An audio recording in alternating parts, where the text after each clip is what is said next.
Lovely viewers, welcome back. So in this particular part of the video, we are going to talk about how to install all the necessary tools we will need to start this our Laravel project, our PHP project, right? So first on our list, we will need the XAMPP server. The second will be Composer, and the third will be Git.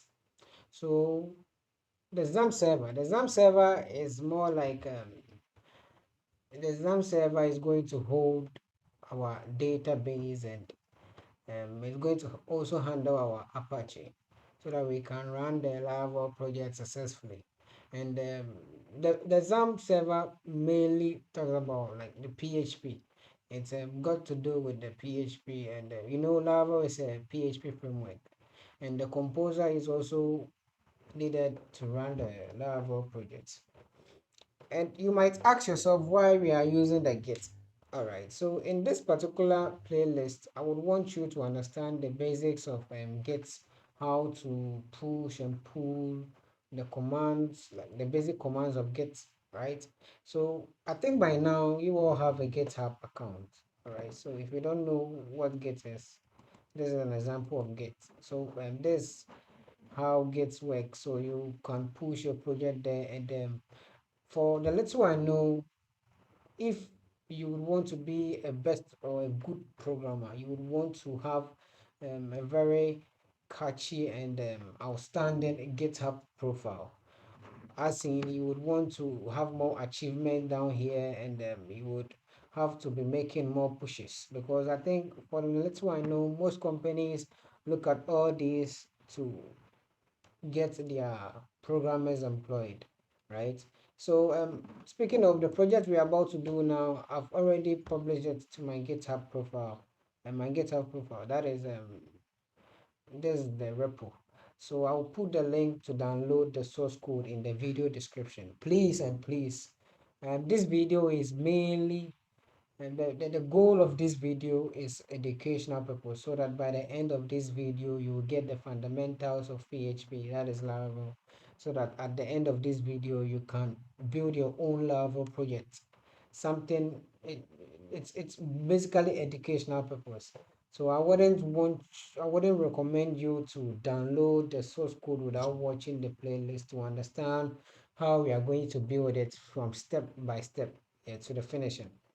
Even if the source code, the main reason I'm providing the source code is so that at a point in time, if you are encountering any problem or you face any error, you can you can look through the source code so that you can get your way through. All right, so let's get on with it. Enough of the talking. All right, so on our playlist, as I said earlier on, we would be downloading this. We will be requiring these three tools, right? So let's start downloading our tools. What we are going to download first is the XAMPP, right? So I would want you to open your favorite web browser and just type XAMPP download. So you wait for some time. So it comes with many URLs. It gives you a result of many URLs. So I want you to press on the first link. So when you press on the first link, it's going to take you to the XAMPP official website. That's the PHP XAMPP, right? Yeah, and so you get opportunity to see different types. We have the XAMPP for Linux, XAMPP for Mac, and XAMPP for Windows. Currently, I'm running on a Windows machine, so I would download the XAMPP for Windows. So you can see the various versions here. We have PHP version 8.0 whatever. So I would want you to download the latest PHP. So initially, if you don't have XAMPP installed in your machine, that means you don't have PHP installed in your machine. So when you install the XAMPP, it gives you the opportunity to configure PHP like automatically in your system, right? So now what you would have to do is you just have to click the download button to download the latest PHP version. That is 8.2.4. So you press the download button to download it. Personally, I have XAMPP already installed in my system, but then I'll walk you through the step by step, the procedure on how to install it into your system also. So you wait for some time. When you press the download button, it's supposed to download here, so you're going to see the download down here. So you go to your downloads and you can see that it's downloading, right? So as I said earlier on, I already have the XAMPP installed in my system. So let's go to downloads. After you are done downloading it, you would see it in your downloads. Yeah, so you have to go to downloads and look for it. So um, let me look for mine. All right, so this is my example. This is my example, right? So what you would have to do is you would want to install your XAMPP, right? So you would click on it. All right, so when you click on the XAMPP, you're going to see the setup, right? So what you would have to do is you would want to follow the procedure. It's just a basic step-by-step procedure you have to follow, more like any desktop application you install into your laptop or your computer, right? So you just have to press next, and here I wouldn't recommend you to change anything here. You just stick with the default settings. So next. All right, so here too they are choosing the specific directory to install the XAMPP, and I would want you to go with their default settings. I wouldn't want you to change anything. So you press next. As I said earlier on, I already have XAMPP installed in my system in it, so it's going to give me this pop-up. Anyways, I would cancel it, and I would want you to pause this video and go through the steps to download the XAMPP successfully. So let me know if you face any challenges downloading the XAMPP or installing the XAMPP into your system unit or computer. I'm going to put the link to download the XAMPP in the video description. Alright, so after you are done downloading the XAMPP and installing it successfully, you would want to search for XAMPP in your PC, and you will want to open to the XAMPP control panel. So initially, when you install it, you're not going to face this error, but then as time goes on, you are going to see this error popping up, and it got to do with the port. So I would want you to run this XAMPP as an administrator. So you might ask, how do I run this XAMPP as an administrator? You will want to right click on the XAMPP control panel, and you choose the run as administrator button. Alright, so when you choose run as administrator, you're just going to see the same thing here, like XAMPP control panel. So all you have to do is you have to start with the Apache and then with the MySQL. So the Apache handles the what you see, like how you can be able to open it on your browser, and then MySQL also handles the database aspects, right? Alright, so after you are done with this successfully, you have to say congratulations to yourself. You have been able to download and install your XAMPP successfully, your XAMPP server successfully. So let's move to the next step. Right? So I'm going to just put an multiplication sign here to show that we have successfully installed our XAMPP. Let's move next to our composer. So you would also want to go to your favorite browser as well, and you will type composer install. So composer install, it will give you a list of links. You want to press the latest or the first one, right? And in here you can see download and run the composer setup. So here, there's it. What you want to do is you want to press on this link. So when you press on this link, it's going to download the composer. It's not so huge, so it goes so fast. Yeah. So after you have your composer installed, you press on it, and you see I have a composer already installed here, so I want to delete one, and you would want to double click on it and wait for some time.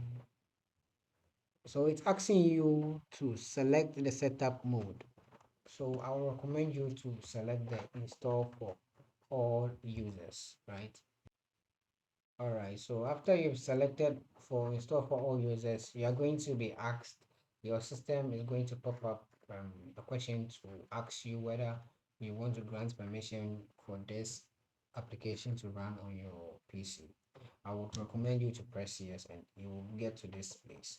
So in this part, you would want to select the developer mode, and you will just press your next, and then you would leave it to the default directory that it wants to install in.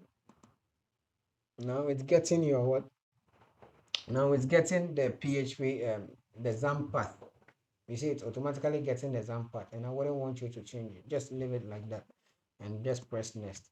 So after you press next, it's asking you for proxy URL. You don't have any, so just press next and install, and you're good to go. I already have XAMPP installed in my system, so now it's telling you the PHP version that you have installed, right? So I would press cancel. I would want you to proceed and install it.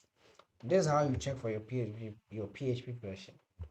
So just go to your command prompt and you type if you have successfully installed your XAMPP, you can type PHP then version, right? Or just a V word, and you're going to get your PHP version.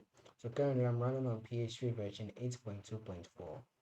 Yeah, I'm thinking you're also running the same because we follow the same steps to download the XAMPP, right? Okay.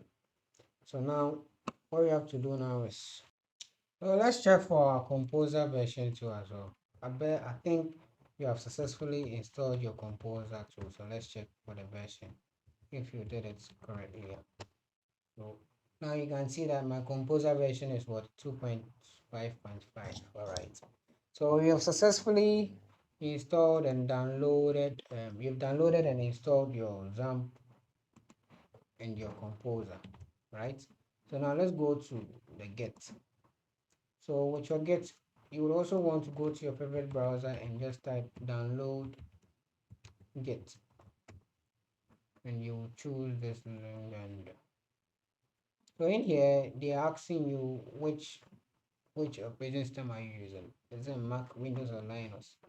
I'm currently running on a Windows machine, so I would want to go for Windows. Alright, so it's asking what is the bit of your machine that you are using, like what is the type. Hmm? So currently I'm running on 64 bits, and that's how you check it. So you can go to your about PC, and then you can get all this information about PC. So this is your operating system. That's a 64-bit. So if yours is a 32-bit, then I would recommend you to download a 32-bit version. Alright, so mine is 64-bit, so I'll just click on the 64-bit, and you can see that it's downloading. When I go to my downloads, I can see it downloading. And I also have Git already installed, so I want to cancel it and close it. So after you download it successfully, you're going to see it in your downloads. So as I said earlier on, I have Git already installed in my system. So I'll just have to look for it. So there's my Git. So you get something like this. You would want to press on it and wait. Yes, you select yes. So now that we have you've selected a yes, you've told the system that you really want to install this Git into your system. So you want to press next, keep on pressing next, next, and next, and next, next, and next. I would want you to maintain the default settings and don't do any changes to it. Just maintain it. So next, we reach your install and just install it, and you are good to go. So after you have installed it successfully, you can also check your Git version from your C command prompt. You can check Git version. Alright, so you can see my Git version is 2.40.1. Alright, so congratulations to yourself. You've been able to install the Git and the Composer and the whatever the example. Right, so now we want to log in our GitHub account into our system, right? So we would want to go to your command prompt, cmd, and I'll put these codes in the video description. So you type these codes into your command prompt. So when you open your command prompt, you can put it here or you can type it. So in here, you're going to put your GitHub username there. So in my case, when I go to my GitHub profile like this is my username, Kwesi Evans. I'm just going to copy Kwesi Evans and put it in there and just press enter. You're not going to see anything, but then it is really working. All right, so you would want to also put your email there as well. So you would want to put your email there. So you put your email, the email that you use to register your GitHub account. Yeah, so you put your email there and you press, and you have successfully set up your system unit for GitHub command. Right. So congratulations to you. You have been able to complete this installation of all the necessary tools we'll be needing for this our Lava or SMS web application. All right. So I would want you to share, like, and yeah, give me your opinion in the comment section. So this project, I would want this is what I wanted to discuss with you guys. I was thinking whether to add the tutorial on how to push it to the web, or teach you guys how to make it a web application, a desktop application. All right, so share your opinion down there in the comment section. Thank you very much.